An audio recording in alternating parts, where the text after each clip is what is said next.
Planned Parenthood makes zero profit on any fetal tissue donations. You are reimbursed for what costs? Simply costs of preservation, transfer, you know.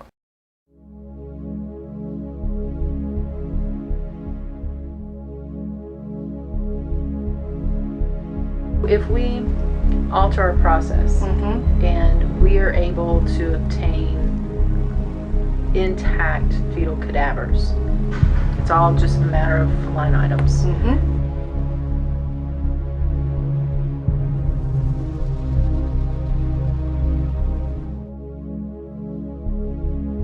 That would be $100 per specimen. 50 specimens per day would be $5,000 per day that Planned Parenthood was collecting from fetal tissue. Extrapolate that, $120,000 per month. That is certainly not recouping cost. In terms of areas that I can contribute to the organization, both locally and nationally, is diversification of revenue stream.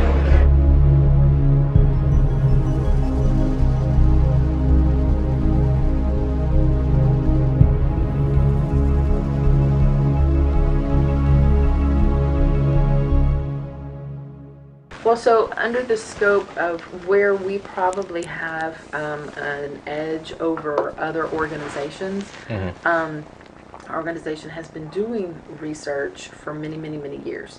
And we've had studies in which the company, or in the case of the investigator, has a specific need for a certain portion of the products of conception, and we bake that into our contract and our protocol that we follow this. So we deviate from our standard in order to do that.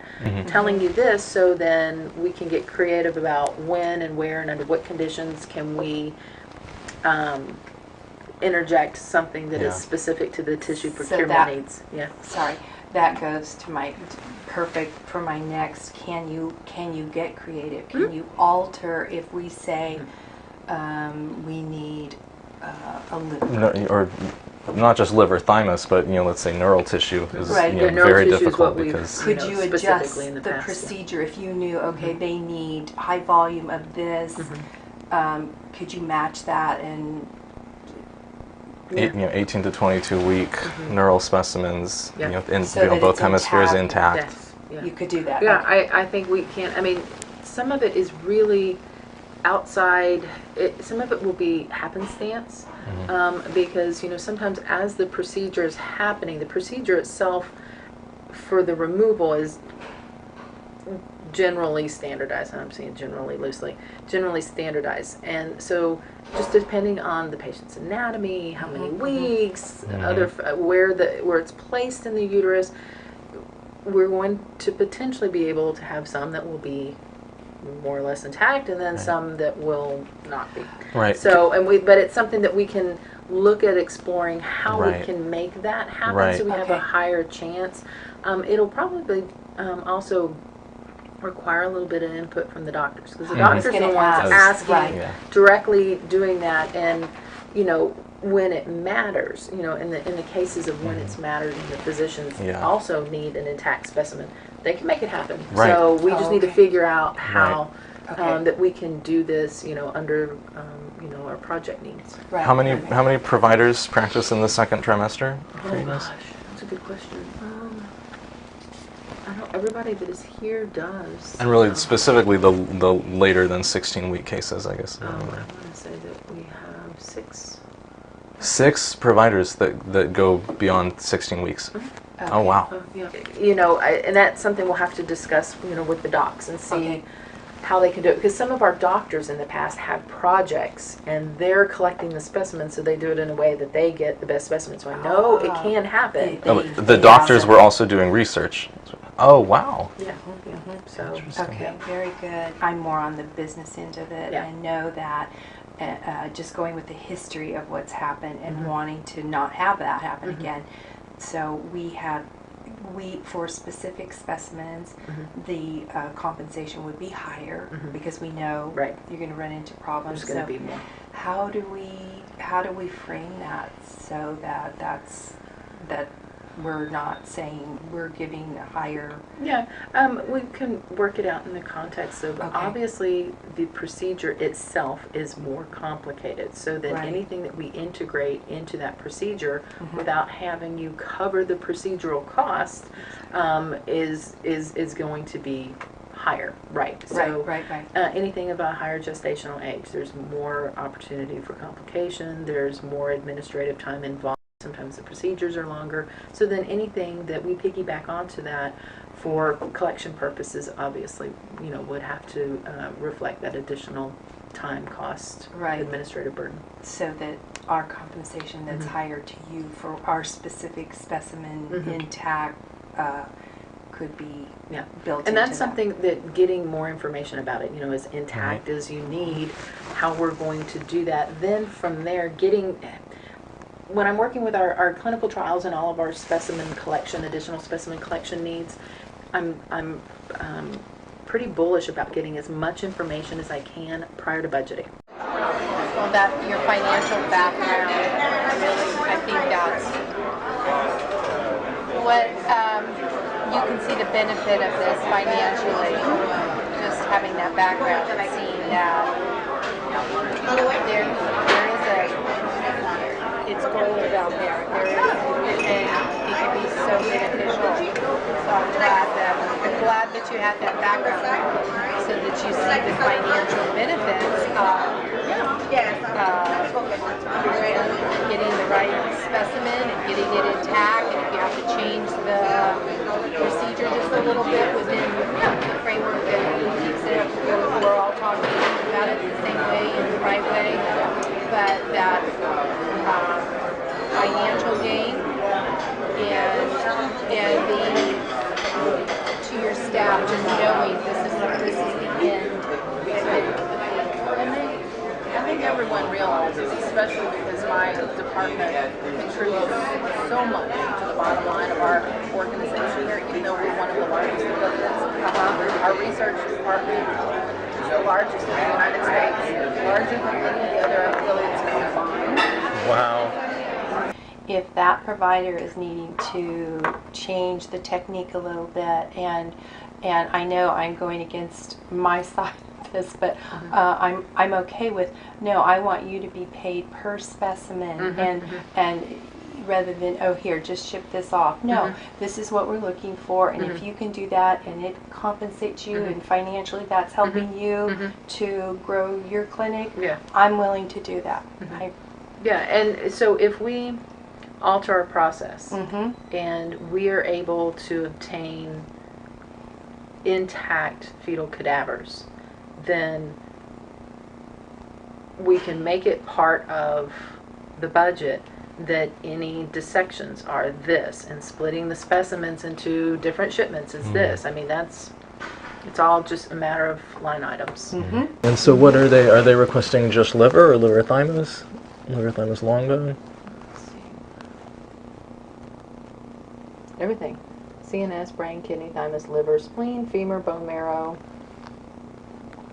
hematopoietic stem cells from 14 to 22 weeks of gestation. They're going to engraft all of those or just the hematopoietic? Purpose and objectives. And they want it up to 22 weeks. Yeah, including CNS, brain. Wow, they want everything. See, so that's the thing. So for a study like that, if we could provide, just a whole cadaver, and then they can take exactly what they want with the full quality, and everything, that is actually going to be ideal for them. Well, it would make me very What, happy for us to finish up what we need to do, and I can put you in contact with them. And their range ranges 14 to 22 weeks is what they're saying. Yes. Okay. Oh, and I was wrong. They want 120. 120. This is huge.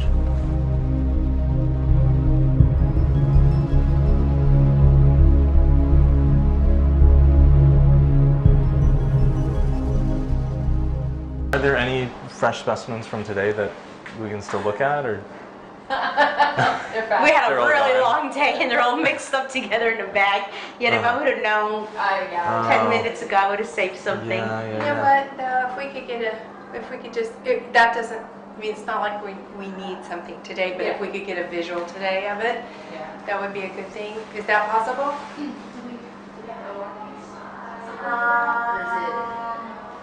Yeah, let me see. Mainly, That one's probably frozen. yeah.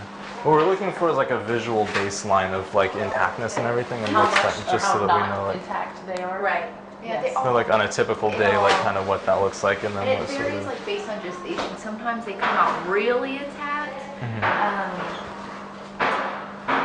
Do you want to do? You're not gonna see nothing intact today, because the way we collect the tissue, it Yeah. all gets collected into one container. We either, you know what? Is it cremation? What was the latest case that you did today? The latest case we did today was a 5 week and 3 days. No. Oh, OR, the 20. OR. It was a 20. Oh, I know what you mean. Right. 20 stationing. And that was one of the very first ones. So I'm assuming that one could almost be frozen. So we're oftentimes looking for liver and thymus are two of the most in demand. Yes. Excellent. All right. Here you go.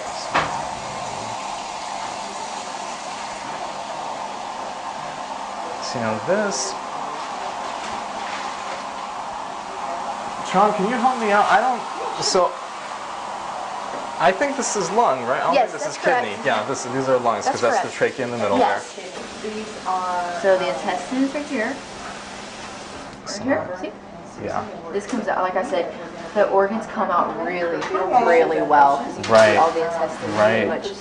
pretty much almost like And then this is a intact. big little placenta right here. Yes. Do you ever see thymus? In this case is really important. Whenever we do like the 20, 22 weekers we do, Uh-huh. you get a lot better. But it's difficult to find thymus at this gestation. Yeah. What is the age of this? This is. This patient was like 18 weeks, I think. Is this? This is limb. Okay, Yeah. and this is like scapula. Yeah. That- The other thing that plays a tremendous part in this all is the dilation Exactly. that you've obtained. Exactly. And also how, for lack of a better word, how cooperative the patient is during the procedure. Oh, really? But are they under conscious sedation? Or Yeah. Okay. There's conscious sedation, but there's also times where it's just not. You've pretty much maxed out, and that's their tolerance. So Oh. sometimes it's a little bit more difficult. Mhm. To completely relax, sometimes it's a lot easier to not do so many passes in the forceps. So it just really varies. And like I said, a lot of it does depend on the dilation that was obtained overnight. And like all of our procedures over 20 weeks actually go through a 2-stage dilation process. So usually like the cervix is, like for this procedure, cervix easily like at 3 centimeters. What we do in the OR is that we lay them out to account for everything before it kind of gets put back in the basin and just like sealed up and packaged up. Because we actually do a lot of collections for sexual assault cases. Kind of, but with that it's different. It's like some placenta and a long bone. But it's still very, it's very cleaned up. So it's different than this as well. So. These orbits are good too, and at this stage you start to get the retinal pigment epithelium, Yes. which is in the back, which is you've collected that before. So all the orbits are so easy, like 95% of the They're easy to find too, even in the early gestation, because you're just They looking for come the. out like firmer a month type deal, because it whittles down some. Is that a viable number for you? How many per month? Or the gestational age, 14 to 16, or No, 40 from like 16 to 22. There's how many per- yeah. 40 to 50 easy. per month? Yeah. Given Penny Fellowship in Columbia, the active researcher. So she's very well versed in what she needs to do. To just change up just a little bit. Okay. They've already talked with EPFA, done Nepatola and the whole group up there, and because fetal tissue donation varies so much state by state, EPFA is moving away from a standardized policy. Yeah, so because I attended the patient service Yeah. day, and Kristen Flood did talk about fetal collection and stuff like that. So yeah. Huh, very interesting. Remember when I first got here and it was, you have to have this form, it has to be like this. We had had this particular consent form, very specific, but yeah, no, that's what Kristen was saying. Because they're encouraging more participation, but they don't want to get too, does that make sense? Yeah. Interesting. Okay, cool. And any idea why the other affiliates in Texas think it's illegal?